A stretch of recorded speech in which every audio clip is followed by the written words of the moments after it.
एक मजबूत सरकार बनानी चाहिए और पूरे उत्तर प्रदेश में फैल करके अपने संदेश को जन जन में ये किसान मजदूर विकास संकल्प पत्र लेकर के जाना चाहिए, लोगों को देना चाहिए, लोगों को पढ़ाना चाहिए कि ये देखिए,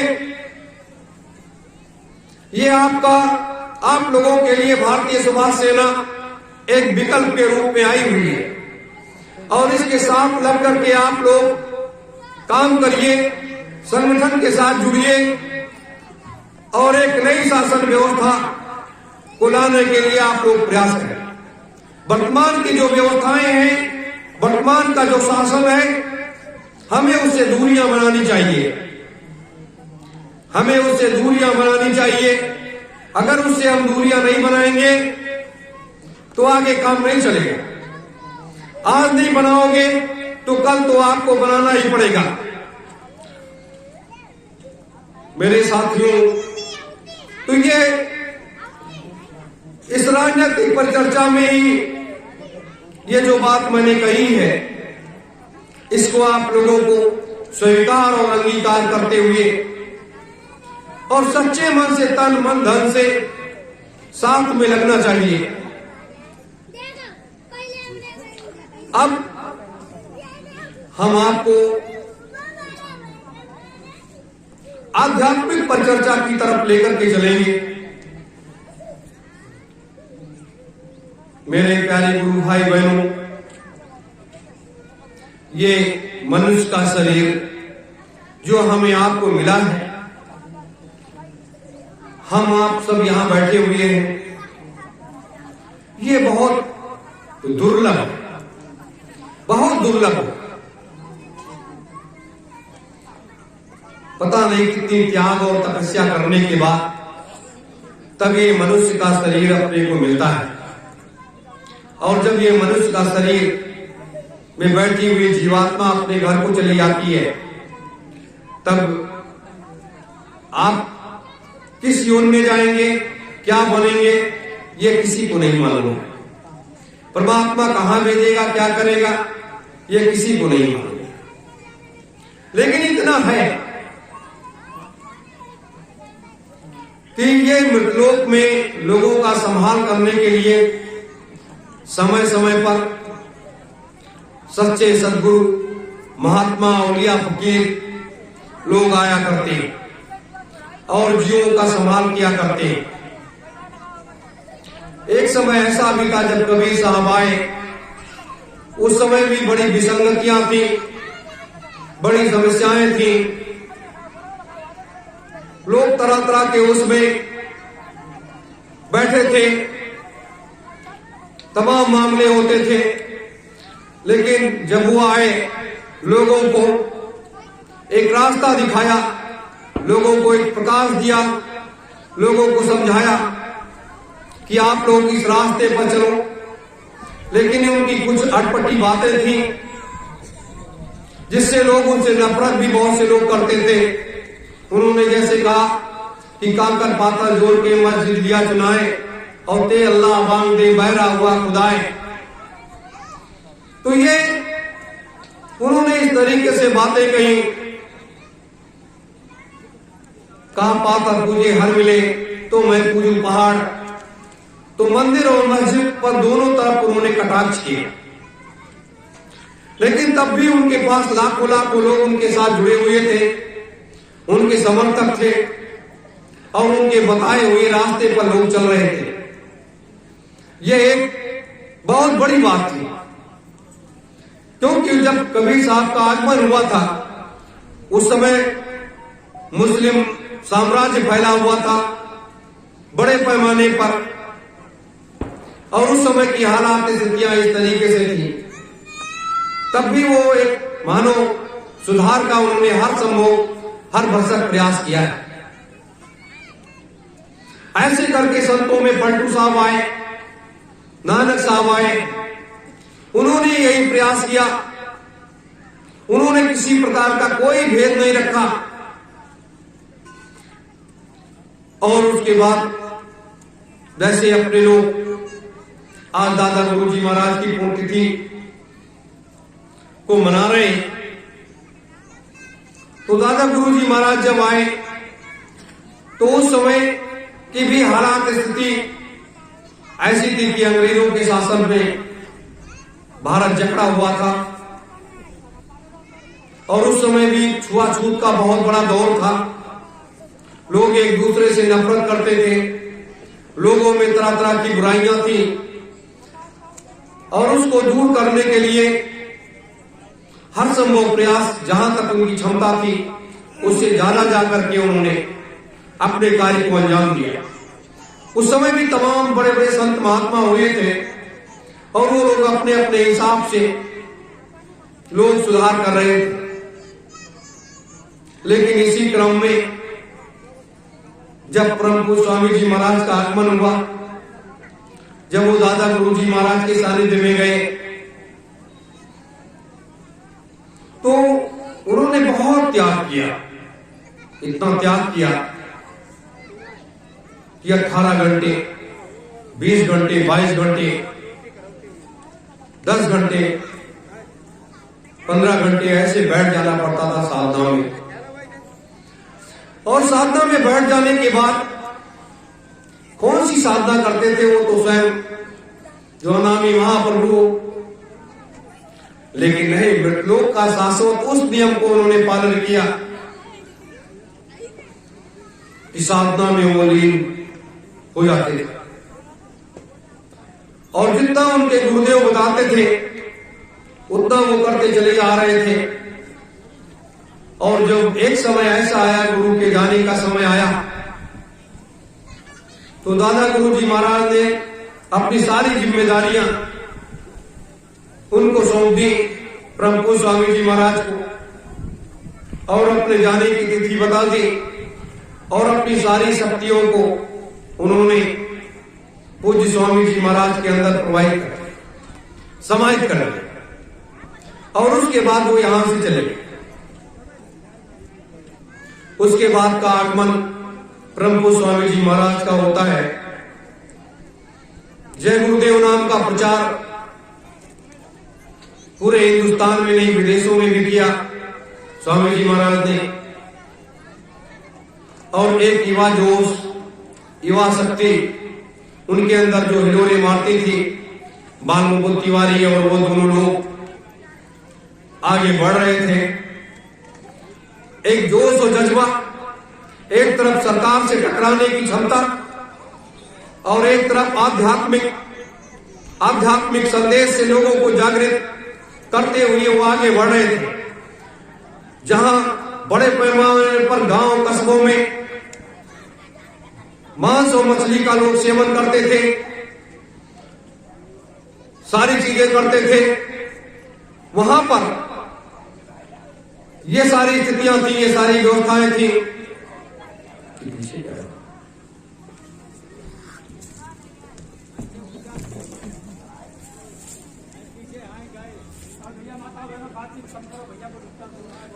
तो यह आध्यात्मिक और राजनीतिक संदेश लेकर के जब ये दोनों शक्तियां आगे बढ़ रही थी तो उस समय तरह तरह के विरोध को भी झेलना पड़ता था। अगर लोग किसी से नामदान ले लेते थे बाबा जी से, तो लोग कहते थे आपने तो धोबी से नामदान ले लिया, इसलिए आपके यहां लोग भोजन नहीं करेंगे, पानी नहीं पिएंगे, आपको इस जाति से बहिष्कार कर दिया गया। तो कितने उस समय के संघर्ष थे और संघर्ष करते करते करते करते आगे जब बढ़े, एक मथुरा आश्रम एक केंद्र बिंदु जब बना तो लोग वहां से जुड़ने लगे, लोग उनके साथ चलने लगे और एक कारवां जुड़ता चला गया। स्वामी जी महाराज ने लोगों को एक युग दृष्टा के रूप में एक नारा दिया कि कलयुग जाएगा और कलयुग में सतयुग आएगा। ये नारा जो है गुरु भाई बहनों ने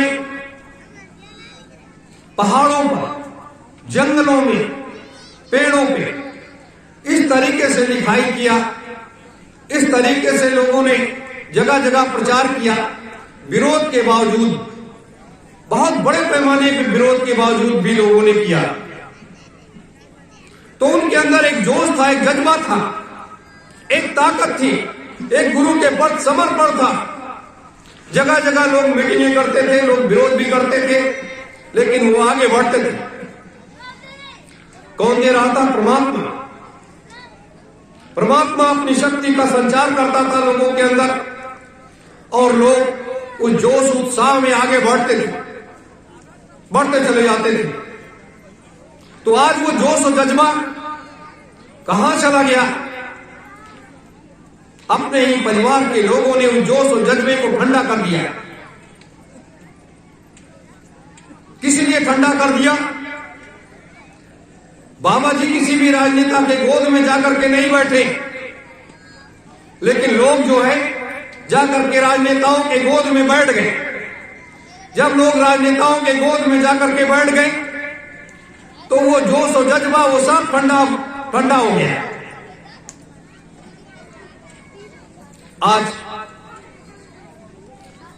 वो कलयुग और सतयुग का भाव सब भूल गए।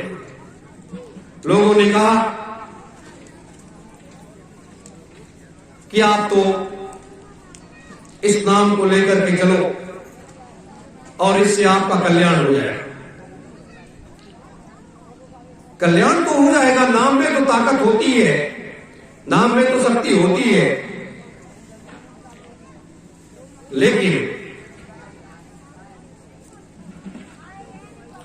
परम पूज्य स्वामी जी महाराज की वो सारी बातें कहां चली गई? कैसे साकार होंगी? कैसे वो धरातल पर आएंगी? ये एक सबसे बड़ी बात है। स्वामी जी की बात नहीं, सभी संत महात्माओं की बात, सभी संत महात्माओं की बातें हैं। तो वो साकार कैसे होगा? कौन सा व्यक्ति करेगा? कौन आएगा? पूरा संसार ये अपना है, सभी धर्म पंथ के लोग अपने हैं। ये एक परिवार है। मृतलोक में जितने मनुष्य रूपी जीव हैं, ये सब एक परिवार है। अब इस परिवार में जो अव्यवस्था फैल गई है, इसको सुधार करने की आवश्यकता तो है, चाहे जैसे ये सुधार हो। अब लोग उस रास्ते से भटक, लेकिन जब कोई समय पर भटक जाता है तब कोई ना कोई आता है रास्ते को दिखाने के लिए, रास्ते को दिखाने के लिए। आज जैसे अपने यहां बगल में एक आश्रम है, परम आदरणीय रतन बाबा जी महाराज का, उन्होंने भी एक नारा दिया कि कलयुग जा रहा है और सतयुग आ रहा है। उनके अनुयायी ये कहते हैं कि कलयुग जा रहा है और सतयुग आ रहा है, लेकिन जब अपने लोग आकलन करते तो देखते हैं कि कलयुग तो सबसे ज्यादा वहीं पे है। क्यों? इसलिए कि कलयुग और सतयुग का जो समावेश है वो एक रास्ते को तय कर रहा है, वो एक मंजिल को तैयार कर रहा है। तो उस पर इसको हटाने के लिए ऐसे नहीं, ये लोकतंत्र, ये प्रजातंत्र, ये जो है, सबसे पहले तो आपको टकराना पड़ेगा। जब तक भारत का लोकतंत्र और संविधान नहीं बदलेगा, जब तक भारत का लोकतंत्र और संविधान नहीं बदलेगा, तब तक आप अगर चाहो अपने स्तर से तो सतयुग की स्थापना नहीं कर सकते हो, सतयुग की स्थापना नहीं कर सकते। तो कलयुग जा रहा है, सतयुग आ रहा है, ये करते करते उन्होंने क्या किया कि लोग एक दूसरी पार्टियों के नेताओं के पीछे चल पड़े। जब लोग नेताओं के पीछे चल पड़े, लोगों ने कहा कि यही कलयुग है, यही सतयुग है। उन्हीं को कहा कि यही कलयुग है, यही सतयुग है, और यहीं से हमारे सारे कार्य होते हैं। ये तो एक लोगों की व्यवस्था रही। ये मैं आपको इसलिए बता रहा हूं कि महात्माओं ने जब उन्होंने साधना किया, अपनी सूरत को चढ़ाया, और जब वो सारे लोगों का भ्रमण करने लगे और सब जगह आवाज लगाने लगे, सब लोगों में जाकर के उन्होंने बैठ करके वहां के जिम्मेदार लोगों से चर्चा किया कि कलयुग में ऐसी अशांति फैली हुई है और यहां पर इस अशांति में आप लोगों को साथ देना पड़ेगा। लोग अपने अपने हिसाब से उसमें भाग लिए और किनारे। इसीलिए कहा गया, इस मृतलोक में, इस पृथ्वी पर बैठ करके जब सभी देवी देवताओं का आवाहन किया जाता है, सभी शक्तियों का आवाहन किया जाता है, तब वो शक्तियां जागृत होती हैं और वो कार्य करने के लिए तैयार होती हैं। तो आज क्या है? आज वो शक्तियों के रूप में आप जैसे लोग जागृत होकर के कार्य करने के लिए तैयार हो रहे हो। शेष जो शक्तियां हमें दिखाई नहीं देती, वो इस वायुमंडल में रह करके, इस पृथ्वी पर रह करके वो भी अपने अपने कार्यों में लग गई। तो यह एक परिवर्तन का संदेश है, ये एक बदलाव का संदेश है। जैसे उत्तर प्रदेश विधानसभा चुनाव की तरफ अपने लोग बढ़े, तो ये एक परिवर्तन का संदेश है, ये एक बदलाव का संदेश है। और ये जो है युग परिवर्तन सत्ययुग स्थापना महायज्ञ, ये एक आध्यात्मिक परिवर्तन का संदेश है, ये एक आध्यात्मिक परिवर्तन का संदेश है। और इस आध्यात्मिक परिवर्तन के संदेश से एक नई ऊर्जा आएगी, एक नई क्रांति आएगी। जैसे आज दादा गुरुजी महाराज के पावन पुनीत भंडारे का प्रभु स्वामी जी महाराज ने जब अपने गुरु